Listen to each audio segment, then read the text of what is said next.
Hi, so today we're going to talk about the naughty word, obesity, weight. It's something no animal, no human likes to talk about, but especially with exotics, it's a really important thing to be aware of. It really starts with establishing what is a normal weight.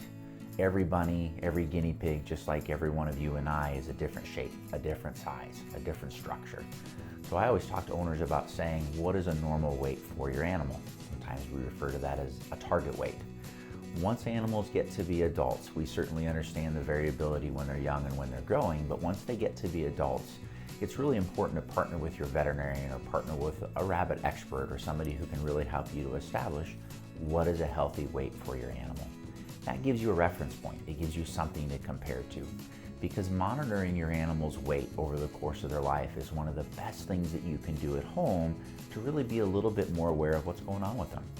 They can't talk to you, they can't tell you how they're feeling, and sometimes, as we know with rabbits being prey species, it's really difficult to know what's going on inside their little bodies.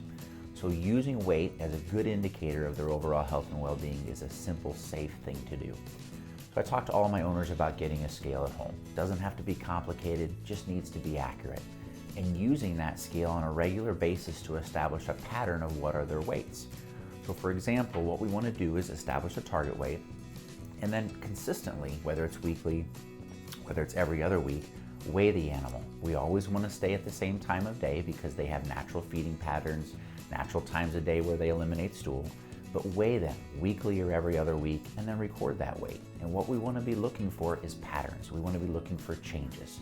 It's just as important to evaluate changes where their weight is going up as it is to evaluate patterns of when their weight is going down. Now, just like you and I, there are going to be natural fluctuations from time to time. But when we begin to see patterns, or when we begin to see huge amounts of increases or huge decreases, that's an indication that something's going on. May not be a bad thing, but it's an indication something's going on. We then want to say, well, what's changed? Have we changed anything with nutrition? Have we changed anything with husbandry? Are they not getting outside as much because it's cold out? Are they not being as active? Have we changed their food? And try to identify anything that can be impacting the weight change.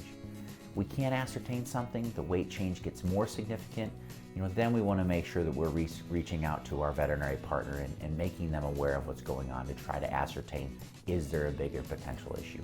Do we want to take the munchkin in for a physical exam? Again, recognize that quantity of food, quality of food, activity levels, as they develop and they mature, can all have a big impact on weights.